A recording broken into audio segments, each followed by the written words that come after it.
하나님 말씀입니다. 창세기 20장 1절에서 18절의 말씀입니다.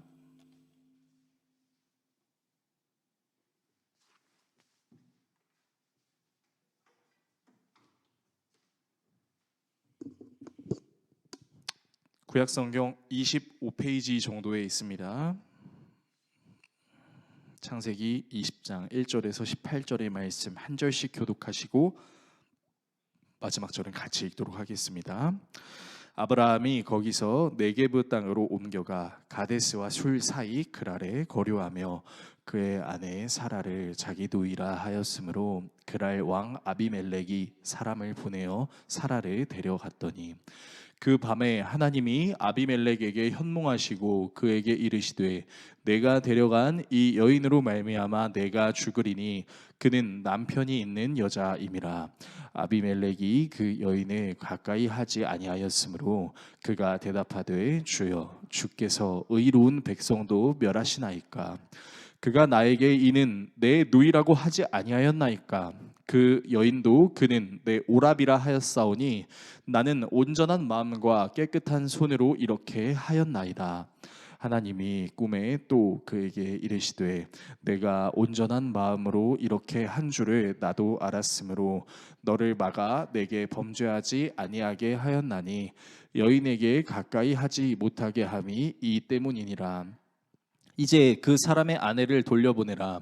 그는 선지자라. 그가 너를 위하여 기도하리니 내가 살려니와 내가 돌려보내지 아니하면 너와 내게 속한 자가 다 반드시 죽을 줄 알지니라. 아비멜렉이 그날 아침에 일찍이 일어나 모든 종들을 불러 그 모든 일을 말하여 들려주니 그들이 심히 두려워하였더라. 아비멜렉이 아브라함을 불러서 그에게 이르되 내가 어찌하여 우리에게 이렇게 하느냐? 내가 무슨 죄를 내게 범하였기에 내가 나와 내 나라가 큰 죄에 빠질 뻔하게 하였느냐? 내가 합당하지 아니한 일을 내게 행하였도다 하고 아비멜렉이 또 아브라함에게 이르되 내가 무슨 뜻으로 이렇게 하였느냐? 아브라함이 이르되 이곳에서는 하나님을 두려워함이 없으니 내 아내로 말미암아 사람들이 나를 죽일까 생각하였음이요 또 그는 정말로 나의 이목누이로서 내 아내가 되었음이니라. 하나님이 나를 내 아버지의 집을 떠나 두루 다니게 하실 때에 내가 아내에게 말하기를 이후로 우리의 가는 곳마다 그대는 나를 그대의 오라비라 하라. 이것이 그대가 내게 베풀 은혜라 하였소노라. 아비멜렉이 양과 소와 종들을 이끌어 아브라함에게 주고 그의 아내 사라도 그에게 돌려보내고 아브라함에게 이르되 내 땅이 내 앞에 있으니 내가 보기에 좋은 데로 거주하라 하고 사라에게 이르되 내가 은 1000개를 내 오라비에게 주어서 그것으로 너와 함께한 여러 사람 앞에서 내 수치를 가리게 하였노니 내 일이 다 해결되었느니라. 아브라함이 하나님께 기도하매 하나님이 아비멜렉과 그의 아내와 여종을 치료하사 출산하게 하셨으니 같이 읽습니다. 여호와께서 이왕에 아브라함의 아내 사라의 일로 아비멜렉의 집에 모든 태를 닫으셨음이더라. 아멘. 오늘 여러분과 함께 창세기 강의 23번째 시간 같은 실수 자비하신 하나님이라는 주제로 하나님의 말씀 나누도록 하겠습니다. 저는 아내랑 7년 연애를 하고 지금 6년 하고 9개월 정도의 결혼 생활을 하고 있습니다. 그러니까 대략 13년 반 정도를 함께 한 건데요.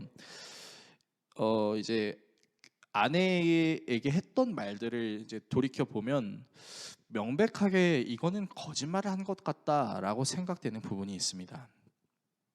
이제 결혼을 하기 전에 제가 아내에게 프로포즈를 했었는데 이제 프로포즈를 하면서 아내한테 제가 이런 말을 했었어요. 무슨 말을 했냐면 손에 물을 묻히는 일이 있어도 눈에는 물을 묻히는 일이 없게 해주겠다라고 약속을 했습니다. 제가 이런 약속을 할 수 있었던 이유는 7년이라는 연애 동안 저는 아내랑 정말 크게 싸워본 적이 없었어요. 그래서 7년의 연애 기간도 잘 했으니까 결혼하면은 더 안 싸우겠지, 더 잘하겠지 라는 생각이 들었었고 그 생각은 사실은 이상이고 현실은 다르다는 것을 결혼 생활을 하면서 깨닫게 됐습니다. 그러니까 연애할 때는 늘 좋은 모습만 보여주는데 결혼을 하니까 이제 감출 수가 없는 거예요. 다 보여주는 거죠. 그러니까 이제 결혼 생활을 하면서 저도 모르게 제 아내를 보면서 왜 이러지? 왜 이러지라는 생각을 이제 이런 판단을 하게 되는 경우가 많았던 거죠. 그래서 이제 7년의 연애 기간, 이 손가락에 꼽을 만큼 적게 싸웠던 저와 아내는 결혼 생활 한 달 동안 정말 박 터지게 싸웠습니다. 박 터지게 싸우면서 언성을 높이기도 하고 신경질을 내면서 결국 아내의 눈에 눈물이 맺히게 되고, 또 아내가 그렇게 울고 있으면 저는 내가 왜 내 아내를 울게 만들었을까, 화를 냈을까 하는 후회를 하면서 미안하다고 하면서 사과하면서 이제 아내의 눈물을 닦아주는 거죠. 그리고 또 다짐합니다. 다시는 아내를 울게 하지 않겠어. 그리고 언제 그런 다짐을 했냐는 듯이 저는 또 그 다짐을 어깁니다. 제 감정에 충실하고 제 생각을 고집하게 되는 바로 그때 저는 또 아내에게 화를 내고, 그 또 아내는 저의 화해를 이기지 못해서 눈가에 눈물이 맺히고 또 후회하고 다짐하고 안 그럴게라고 약속하고 또 그 약속을 깨는 거죠. 이런 저의 바보 같은 다짐은 평생 지속될 것 같습니다. 그리고 아내에게 같은 말, 같은 실수, 같은 다짐을 계속해서 반복할 것 같아요. 그래서 이런 제 모습을 생각하면 정말이지 내 스스로가 진짜 신뢰할 만한 사람인가라는 회의감을 느낄 때도 있습니다.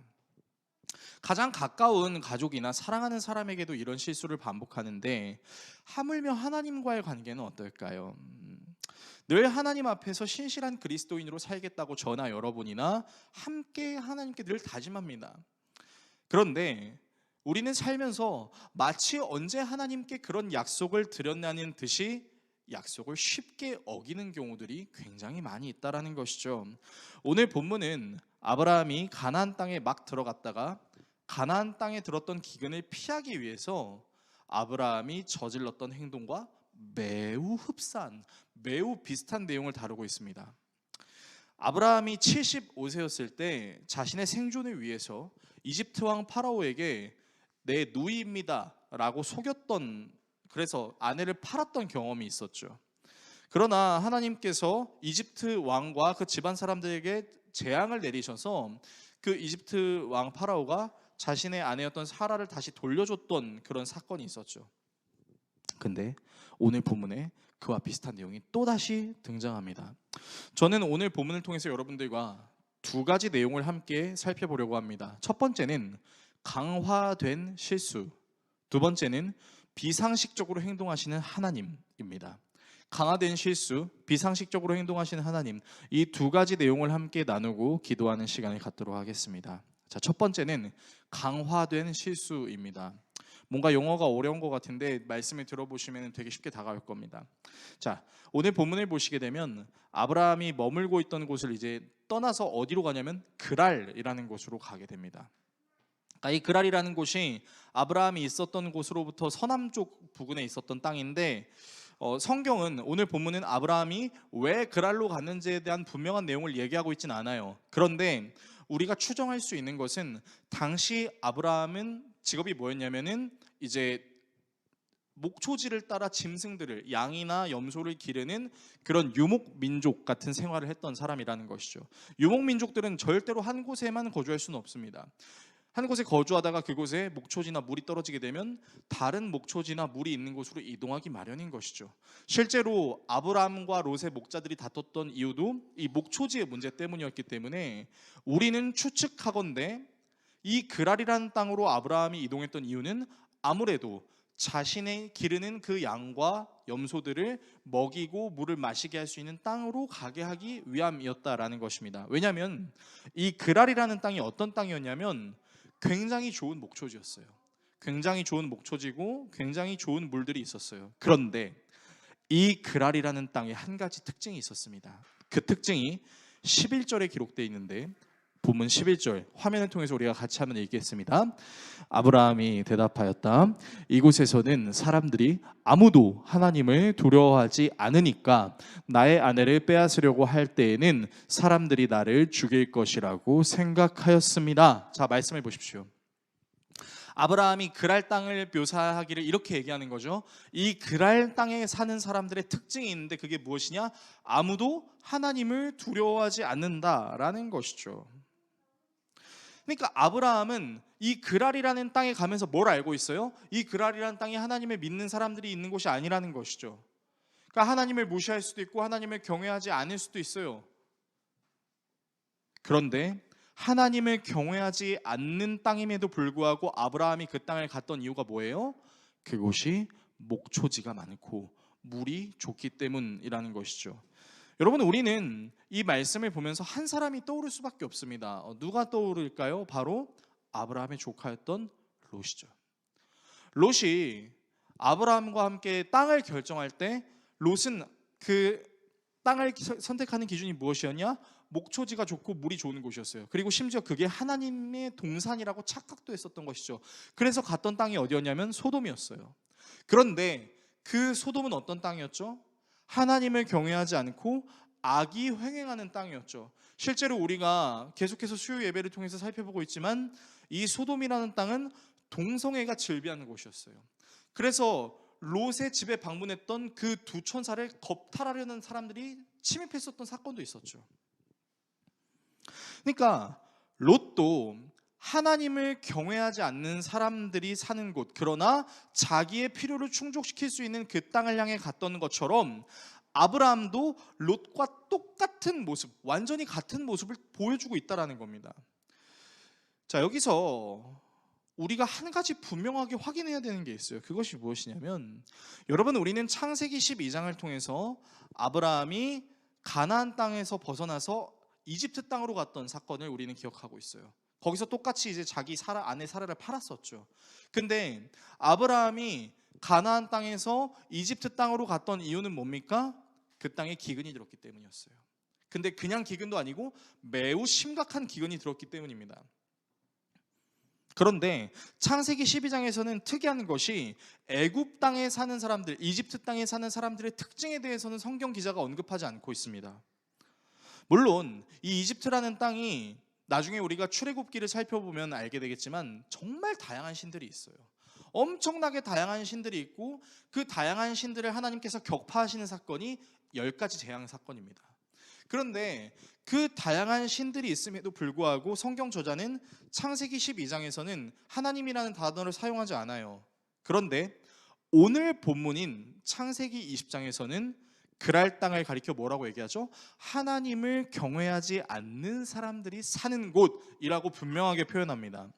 그러니까 창세기 12장의 아브라함의 모습은 아직 하나님의 인도하심을 여러 번 경험하지 않는 상태에서 기근의 문제를 해결하기 위해서 약속의 땅을 잠시 떠난 것이라면, 비슷한 사건을 다루고 있는 이 창세기 20장은 아브라함의 모습은 하나님의 인도하심을 여러 번 겪었음에도 불구하고 하나님과 언약을 맺고 하나님의 힘을 의지해서 전쟁에서 승리도 해봤고 또 하나님께서 인도하시는 곳에서 풍요를 누리는 경험도 해봤어요. 그런데 그런 여러 경험들을 해봤음에도 불구하고 이 아브라함의 선택이 뭐예요? 하나님을 경외하지 않는 사람들이 있는 곳에 목초지와 물을 쫓아갔다라는 것입니다. 그러니까 하나님의 인도하심을 여러 번 경험했음에도 불구하고 같은 죄를 저지르고 있는 과정 속에서 그 죄를 저지르는 과정이 어떻게 되고 있어요? 더 심화되고 있어요. 근데 우리가 지금 아브라함이 똑같은 죄를 저지르고 있는 장면이 더 심화되고 있는 것을 어디서 알 수 있냐면 자신의 아내를 누이로 팔아먹는 그 과정 속에서 그 죄가 더해지고 있는 것을 우리는 살펴볼 수 있습니다. 자, 하나님께서 다시 한번 사라를 지키시기 위해서 그랄 왕 아비멜렉의 꿈에 나타나셔서 사라가 남편이 있는 여자라는 사실을 알려줍니다. 그리고 아브라함에게 돌려보내라고 얘기하죠. 자, 이 사실을 알게 된 아비멜렉이 아브라함을 불러서 대화하는 내용이 오늘 본문에 있는데, 본문 9절에서 13절의 말씀 화면을 통해서 우리 같이 한번 읽어보겠습니다. 아비멜렉은 아브라함을 불러들여서 호통을 쳤다. 당신은 어찌하여 우리에게 이렇게 하였소? 내가 당신에게 무슨 잘못을 저질렀기에 나와 내 나라가 이 크나큰 죄에 빠질 뻔하게 하였느냐 말이오. 당신은 나에게 해서는 안 될 일을 한 거요. 아비멜렉이 또 아브라함에게 말하였다. 도대체 어째서 이런 일을 저지른단 말이오? 아브라함이 대답하였다. 이곳에서는 사람들이 아무도 하나님을 두려워하지 않으니까 나의 아내를 빼앗으려고 할 때에는 사람들이 나를 죽일 것이라고 생각하였습니다. 자, 보세요. 창세기 12장이랑 똑같아요. 그러니까 내 아내가 너무 예쁘니까 이 내 아내를 가지기 위해서 나를 죽일 수도 있겠다. 그러니까 내가 죽지 않기 위해서 이제 아브라함이 거짓말을 한 거죠. 자, 근데 그 다음 본문을 볼게요. 네, 다음 본문 보시면 제가 읽어드립니다. 그러나 사실을 말씀드리면 나의 아내가 나의 누이라는 것이 틀린 말은 아닙니다. 자, 갑자기 이게 무슨 소리죠 도대체? 계속 보세요. 아내는 나와는 어머니는 다르지만 아버지는 같은 이복 누이이기 때문입니다. 그러니까 똑같은 아버지인데 어머니가 다른 거예요. 그러니까 실제로는 진짜 여동생이 맞아요. 그래서 지금 그 얘기를 하고 있는 거예요. 제가 거짓말한 건 아니에요. 사라가 제 여동생인 건 정말 맞거든요. 이런 얘기를 지금 하고 있는 거예요. 하나님이 나를 아버지 집에서 떠나서 여러 나라로 두루 다니게 하실 때 내가 아내에게 부탁한 말이 있습니다.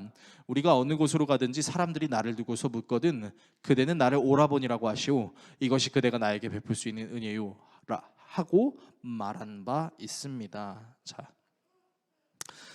자, 본문에서 아브라함의 변명을 잘 보세요. 자, 아브라함은 자신의 아내를 누이라고 이야기하지 않으면 자신이 죽게 될 것이라고 얘기했어요. 그런데 그냥 그 얘기만 하면 되잖아요. 그냥 내가 죽기 싫어서 그렇게 했어요. 그냥 그렇게 얘기하면 되는데 지금 아비멜렉한테 뭘 얘기하고 있냐면 근데요 있잖아요. 근데 제가 한 말은 틀린 말이 아니에요. 지금 그런 얘기를 하고 있는 거예요. 같은 아버지이지만 다른 어머니를 가지고 있는 이복 남매인 것도 사실이에요. 그러니까 저는 그냥 사실을 제 아내에게 얘기했고 그 사실을 덮으려고 하는 것이 아니라 그 사실로 제 생명을 구할 수 있을 거라고 생각해서 그렇게 얘기하는 것뿐이에요 라고 뭐라고 하고 있는 거예요? 변명하고 있는 거예요. 오늘 본문에서 누구보다 억울한 사람은 여러분 사실 아브라함이 아니에요. 누가 억울해요? 아비멜렉이 억울하죠. 아비멜렉은요 사라를 아브라함의 여동생으로 굳게 믿었어요. 그래서 나쁜 마음을 가진 것이 아니라 떳떳한 마음으로 자기의 아내로 불러들이려고 했습니다. 오늘 본문 3절에서 5절을 화면을 통해서 같이 읽도록 하겠습니다. 그런데 그날 밤에 하나님이 꿈에 아비멜렉에게 나타나서 말씀하셨다. 내가 이 여자를 데려왔으니 너는 곧 죽는다. 이 여자는 남편이 있는 여자다. 아비멜렉은 아직 그 여인에게 가까이 하지 않았으므로 주님께 이렇게 아뢰었다. 주님께서 의로운 한 민족을 멸하시렵니까? 아브라함이 저에게 이 여인은 자기 누이라고 하지 않았습니까? 또 이 여인도 아브라함을 오라버니라고 말하지 않았습니까? 저는 깨끗한 마음으로 떳떳하게 이 일을 하였습니다. 여러분, 아비멜렉의 억울함이 보이세요? 그러니까 아비멜렉은 아브라함의 아내를 빼앗으려고 한 게 아니었어요. 그러니까 사라가 너무 예쁘니까 누굽니까? 제 여동생입니다. 그럼 제가 아내로 맞이해도 되겠습니까? 그렇게 하십시오. 아니 이게 얼마나 억울한 거예요. 자기는 이렇게 겁탈하려는 차원으로 사라를 이렇게 납치한 것이 아니라 아브라함과 대화하고 아브라함의 여동생을 확인하고 자기 아내로 맞이하려고 했던 거죠. 심지어 사라도 그 자리에서 아브라함을 오빠라고 얘기했다라는 거죠. 그렇기 때문에 지금 아비멜렉은 너무 억울해요. 사실 속인 건 자신이에요. 근데 꿈에 하나님이 나타나셔서 당장 그 사라를 아브라함에게 돌려보내지 않으면 넌 죽게 될 거야 이렇게 얘기하니까 얼마나 억울한 겁니까? 그러니까 이렇게 억울한 아비멜렉이 아브라함을 데리고 와서 뭐라고 얘기했어? 뭐라고 얘기했죠? 호통쳤잖아요. 화가 난 거예요.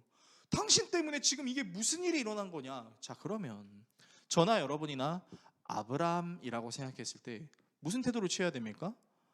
미안하다고 해야죠. 죄송하다고 얘기해야죠. 송구하다고 얘기해야죠. 근데 아브라함이 뭐라고 얘기해요? 근데 저 거짓말 안 했거든요. 지금 그렇게 얘기하고 있는 거예요. 제 여동생인 건 맞잖아요. 그러니까 상황과 그 맥락에 도저히 어울리지 않는 변명을 지금 아브라함이 하고 있는 거죠. 그러니까 정황상 거짓말처럼 보이지만 나는 거짓말을 하지 않았어 라는 일종의 사기를 치고 있는 겁니다. 그러니까 자신의 잘못을 합리화하고 있는 아브라함의 모습을 보면서요 우리는 사람이 같은 실수를 하게 될 수도 있는데 그 같은 실수를 그냥 하는 것이 아니라 그 같은 실수를 강화된 형태로 할 수 있다는 거죠. 내 실수에 대해서 합리화의 작업을 거쳐서 사실은 그게 실수는 아닌데요? 라고 강화하는 거예요, 자기의 실수를.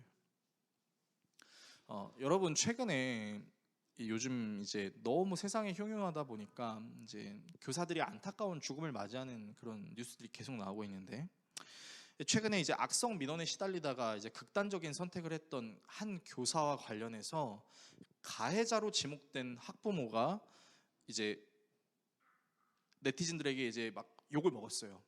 그래서 이 가해자로 지목된 학부모가 잘못된 그 소문을 바로잡겠다라는 취지에서 입장문을 올렸는데, 그 입장문을 올렸다가 진짜 엄청난 질타를 받았었습니다. 그게 무슨 내용이었냐면, 이제 내용은 학부모의 아이가 친구의 뺨을 때렸고 그 교사분이 뺨을 때린 아이를 이 학생들 앞에 세워서 이제 사과를 시켰다라는 거예요. 근데 그거에 대해서 이 학부모가 이렇게 얘기했습니다. 뭐라고 얘기했냐면요, 제 아이의 손이 친구의 뺨에 맞았습니다. 다시 말씀드릴게요. 제 아이의 손이 친구의 뺨에 맞았습니다. 자, 여러분, 이게 말이 된다고 생각하세요? 그러니까 이렇게 말도 안 되는 화법을 가리켜서 요즘 사람들이 뭐라고 얘기하냐면 유체이탈 화법이라 그래요. 여러분, 손이 뺨에 맞았대요. 이게 말이 돼요? 손이 뺨을 치는 거죠. 어떻게 얼굴이 이렇게 맞아요? 이게 말이 되냐고요. 근데 지금 이 말도 안 되는 내용으로 뭘 하고 있는 거예요? 내 아들은 잘못이 없다, 합리화하는 거죠. 그러니까 자기의 잘못을 합리화하고 정당화시키기 위한 취지로 논리에 어긋나는 이야기를 하고 있는 거예요. 여러분의 자녀들에게 이런 일이 생겼다고 한번 생각해 보세요. 그래서 이제 여러분의 자녀의 뺨을 때린 친구의 부모님을 만났어요. 근데 그 친구의 부모님이 이렇게 얘기하는 거죠. 오히려 우리 자식이 당했는데요, 우리 자식의 손이 당신 자녀의 뺨에 맞았는데요, 이렇게 얘기하면 여러분들 어떻게 반응하실 거예요? 진짜 피가 거꾸로 솟지 않겠습니까? 그러니까 많은 사람들이 이 학부모의 말도 안 되는 논리와 합리화 때문에 거센 분노를 이제 내뿜었다라는 거죠. 그리고 이런 자기 잘못에 대한 그 실수의 강화의 작업이 계속 일어나고 있어요, 우리가 살고 있는 이 세상에. 여러분, 아브라함의 태도도 마찬가지라는 겁니다. 그라랑 아비멜렉에 사과해야 되고 송구하다고 얘기해야 되는데 유체 이탈 화법을 비슷하게 이야기하고 있는 거죠. 잘못은 자신이 해놓고 자기는 사실을 말했을 뿐이라고 이야기하는 겁니다. 마치 음주운전하는 사람이 횡단보도를 건너는 사람을 부딪혀놓고 제 차가 사람에게 부딪혔습니다 라고 말하는 수준이랑 똑같은 거예요. 하나님의 인도하심을 여러 번 받았던 아브라함임에도 불구하고 이 아브라함이 자신의 죄를 합리화하기 위한 행동을 통해서 강화된 실수가 얼마나 어처구니 없는지를 우리는 살펴볼 수 있습니다. 두 번째입니다. 두 번째는 비상식적으로 행동하시는 하나님입니다. 자, 사실 그라랑 아비멜렉은 정말로 억울하죠. 그러니까 그는 아브라함에게서 사라를 빼앗은 것이 아니었어요. 아브라함이 자기의 여동생이라고 소개했고 아비멜렉은 그 사라가 좋아서 아내로 맞이하려고 했을 뿐이에요. 근데 되게 웃긴 게, 여러분 이때 당시 사라의 나이가 몇 살로 추정이 되냐면 89세로 추정이 됩니다. 그러니까 물론 이 고대 사회 때는 사람들의 수명이 이제 좀 길어서 이제 89세가 돼도 되게 아름다웠었나 봐요. 뭐 요즘에 이제 TV에 나오시는 막 60대 막 후반에 있는 그 아주머니도 되게 이쁘게 나오잖아요. 요즘 세상이 너무 좋습니다. 여러분 70, 80 늙으셔도 아름답고 멋지시기를 축복하겠습니다. 어쨌든 그게 중요한 게 아니라 도대체 얼마나 사라가 이뻤길래 이제 아비멜렉이 자기의 아내로 삼으려고 했는지는 알 수 없지만, 어쨌든 아비멜렉의 입장에서 자신을 죽이려고 하는 그 하나님이 너무 야속할 수 있죠. 억울하죠. 그래서 마치 자기에게 해를 입힌 친구의 아빠가 찾아와서 엄포를 놓는 상황이랑 똑같은 거예요. 그렇게 억울할 수 있는 아비멜렉에게 하나님께서는 꿈속에서 나타나서 아브라함이 예언자다라고 이야기합니다. 오늘 본문 6절에서 7절의 말씀을 화면을 통해서 같이 읽겠습니다. 하나님이 꿈에 또 그에게 말씀하셨다. 그렇다, 나는 내가 깨끗한 마음으로 이렇게 한 줄을 잘 안다. 그러므로 내가 너를 지켜서 내가 나에게 죄를 짓지 못하도록 한 것이다. 그 여인을 건드리지 못하게 한 이유도 바로 여기에 있다. 이제 그 여인을 남편에게로 돌려보내어라. 그의 남편은 예언자이므로 너에게 탈이 나지 않게 하여 달라고 기도할 것이고 너는 살 것이다. 그러나 그 여인을 돌려보내지 않으면 너와 너에게 속한 사람들이 틀림없이 다 죽을 줄 알아라. 자, 말씀해 보세요. 그러니까 하나님께서 아비멜렉이 하나님께 죄를 짓지 않게 만들도록 아비멜렉을 지키시기 위해서다라고 얘기를 하세요.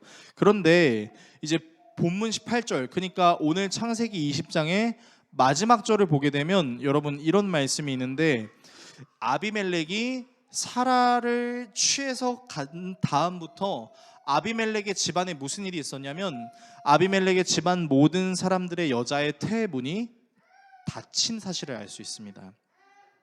그래서 하나님께서는 아브라함에게 아비멜렉의 집을 위해서 기도하실 것이라고 말씀하시면서 사라를 돌려보내세요. 여기서 이제 중요한 포인트가 무엇이냐면, 말씀을 보시면 하나님이 아브라함을 가리켜서 뭐라고 표현하냐면 예언자라고 표현을 하고 있는 겁니다. 네, 사모님 화면만 돌려주시고 그 다음에 넘어가셔도 괜찮습니다. 자, 예언자라고 표현하세요. 왜 하나님께서 아브라함을 예언자, 그러니까 이제 개역개정 성경에는 선지자라고 표현이 되어 있는데 왜 선지자, 예언자라고 말씀을 하신 걸까요? 우리가 알고 있는 그 예언자, 선지자의 이미지가 뭐죠? 이제 하나님의 말씀을 직접 받아서 그 하나님의 말씀을 사람들에게 전하는 사람들을 선지자, 예언자라고 이야기합니다. 근데 사실 아브라함은 그런 행동을 하고 있진 않아요. 근데 왜 하나님께서 이 아브라함을 예언자라고 말씀하시는 것일까요? 그 이유는 아브라함의 삶 자체가 하나님의 말씀을 드러내고 있기 때문입니다. 그러니까 무슨 말이냐? 하나님께서 아브라함을 불러내실 때 창세기 12장에서 뭐라고 약속하셨냐면, 너를 통해 큰 민족을 이루게 될 것이고 땅의 모든 족속이 아브라함으로부터 말미암아 복을 얻게 될 것이다 라고 이야기를 하셨었죠, 하나님께서.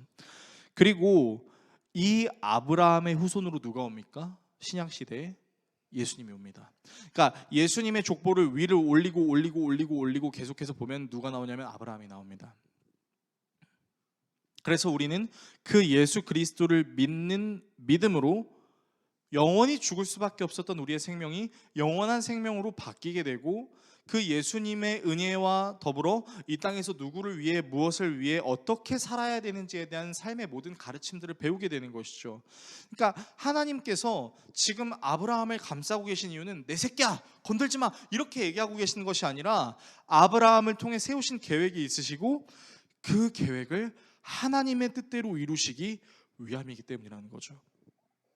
그러니까 아브라함이 어떤 하나님의 말씀을 증거하고 다녀서 그가 선지자다, 예언자다라고 얘기하는 것이 아니라 아브라함의 삶 자체가 하나님의 역사하심을 드러내고 있는 것이기 때문에 아브라함이 어처구니 없는 죄의 합리화를 저지르고 있음에도 불구하고 자신의 뜻을 이루시기 위해 아브라함의 편이 되어주고 계신 것입니다. 그리고 이러한 아브라함을 향한 하나님의 사랑은 우리로 하여금 스스로 의로워질 수 없어서 늘 죄악에 묻혀 사는 우리에게 예수 그리스도라는 영원한 편을 허락하신 은혜와 같은 것입니다. 2017년 12월의 어느 날에 38살의 한 젊은 청년이 이제 잦은 취업의 실패를 겪었었어요. 그래서 이 청년이 너무 힘들어서 일주일에 한 4번 정도를 맨날 술에 취해 쩔어 있는 그런 삶을 살았습니다. 그래서 맨날 술 먹고 그냥 집에 그냥 누워 있으니까 이제 이 청년의 어머니께서 가만히 있지 말고 뭐라도 좀 해라라고 이제 꾸지람을 했어요.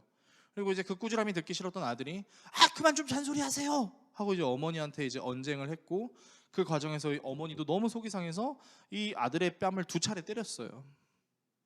자, 근데 여기서 아들이 완전히 꼭지가 돌아서 집안에 있던 의자를 들고 어머니를 가격합니다. 어머니를 마구 때립니다. 그리고 부엌에서 칼을 꺼내서 어머니를 찌릅니다. 그러니까 이제 술에 취해서 완전히 만행을 저지른 거예요.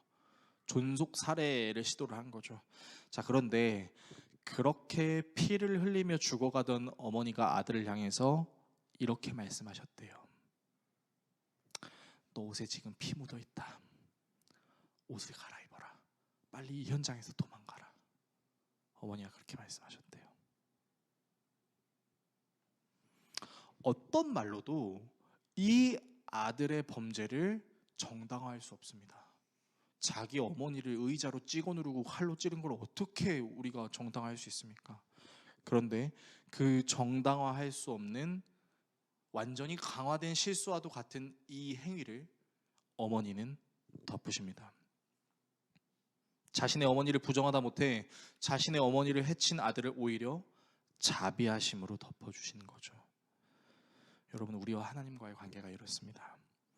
여러분, 우리는요, 궁지에 몰리면요, 늘 하나님 앞에서 어떻게 하냐면 하나님 잘못했어요 라고 말하지 않고요, 하나님 이것 때문에 어쩔 수 없었어요. 하나님 저 잘못한 거 아니에요. 아니 먹고 살려면 이렇게 할 수밖에 없는 거 아니에요? 하나님이 저라면 하나님은 뭐 다른 방법이 있으셨겠어요? 라고 우리는 얘기한다고요. 궁지에 몰리면요.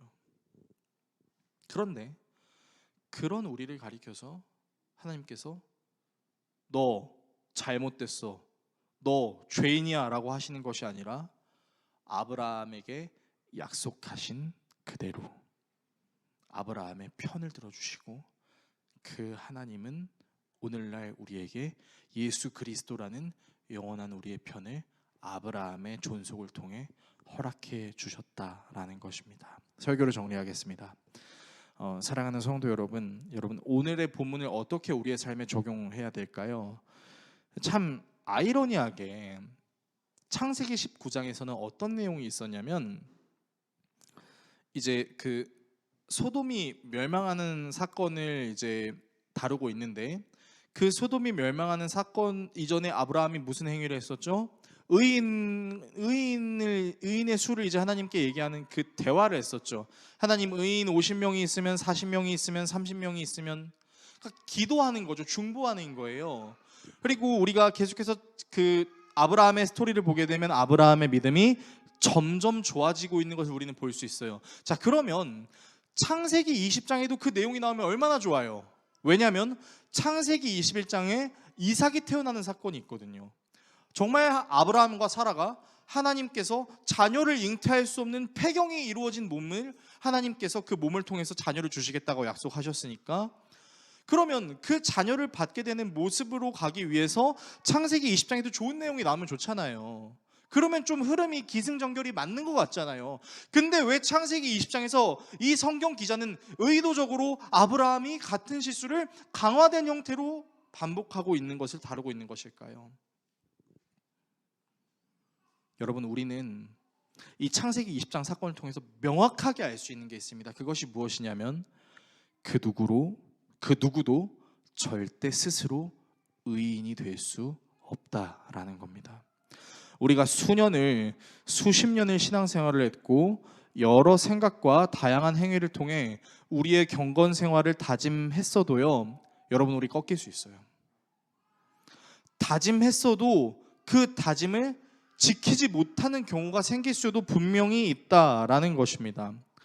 로마서 1장이 얘기하죠. 뭐라고 얘기하죠?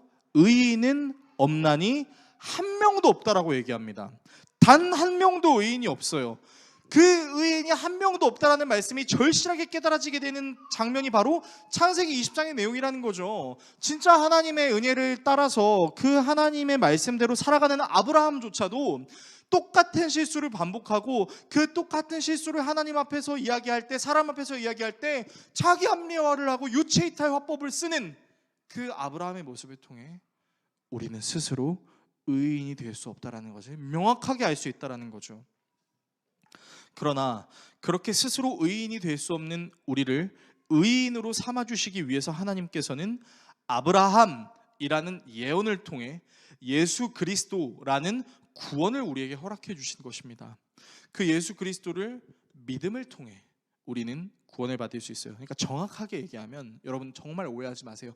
정확하게 얘기하면 우리의 믿음의 능력이 있는 게 아니에요. 우리의 믿음을 통해 예수님이 일하시는 거죠. 근데 자꾸 우리는 착각해요. 어떻게 착각하죠? 내가 1000번제를 드리면, 내가 엄청나게 기도 많이 하면, 내가 엄청나게 교회에 헌신하고 봉사하면 능력이 생길 수 있지 않을까? 구원이 일어나지 않을까? 그러니까 오랜 시간 동안 신앙생활하면서 착각할 수 있는 게, 내 믿음 자체에 어떤 탁월한 능력이 있다라고 생각하는 거, 여러분 이거 착각입니다. 내가 이만큼 신앙생활하면 좀 달라지겠거니 하고 생각하는 거죠. 여러분, 그러나 오랜 시간을 우리가 진짜 진심으로 경건생활을 하고 신앙생활을 하면 할수록 깨닫게 되는 은혜가 뭔지 아세요? 우리는 스스로 변화될 수 없는 존재다. 같은 실수를 반복할 수 있는 존재다. 여러분, 우리가 이거 깨달아요. 우리가 연약한 존재라는 걸 성경을 보면 볼수록, 신앙생활을 하면 할수록 더 깊게 깨닫게 되는 거죠. 그러면 혹자들은 이렇게 얘기할 수도 있겠어요. 뭐야, 그럼 하나님 믿는 거는 저주 아니야? 아니에요. 우리가 약하지만 하나님은 강하시기 때문에, 그래서 우리는 이 땅을 살아가면서 하나님의 자비하심이 필요할 수밖에 없다라고 이야기하게 되는 거죠. 그래서 저는 여러분들께 권면하고 싶은 게 있어요. 그게 뭐냐면, 여러분, 저나 여러분이나 하나님께 기도할 때 이렇게 기도를 저는 개인적으로 안 했으면 좋겠습니다. 하나님, 이제는 제가 좀 달라질게요 라고 기도하지 마세요. 차라리 제가 이제는 달라질게요 라는 기도 말고요, 이렇게 기도하셨으면 좋겠습니다. 하나님의 자비하심을 찬양합니다. 여전히 나는 똑같은 부분에서 넘어지지만, 그 부분에서 넘어진 나를 일으켜 세우시고 끊임없이 사랑해 주시고 포기하지 않으시는 그 하나님의 사랑을 제가 찬양합니다. 늘 같은 실수를 반복할 수 있는 연약한 우리를 위해 친히 자신의 아들을 내어주신 그 하나님의 사랑을 찬양합니다. 저와 여러분이 달라지겠습니다라는 고백이 아니라, 여전히 같은 실수를 할 수 있지만 자비하신 하나님의 은혜로 내가 다시 회복되고 일어설 수 있음에 감사하며 그 하나님의 찬양합니다 라고 고백할 수 있는 신앙생활을 하시기를 간절히 부탁드립니다. 저와 여러분이 그런 신앙생활로 같은 실수를 하지만 그럼에도 불구하고 자비하신 하나님을 날마다 경험하셔서 여러분들의 삶이 그리스도의 형상이 더욱 충만해지는 귀한 은혜가 있기를 예수 그리스도의 이름으로 축원합니다.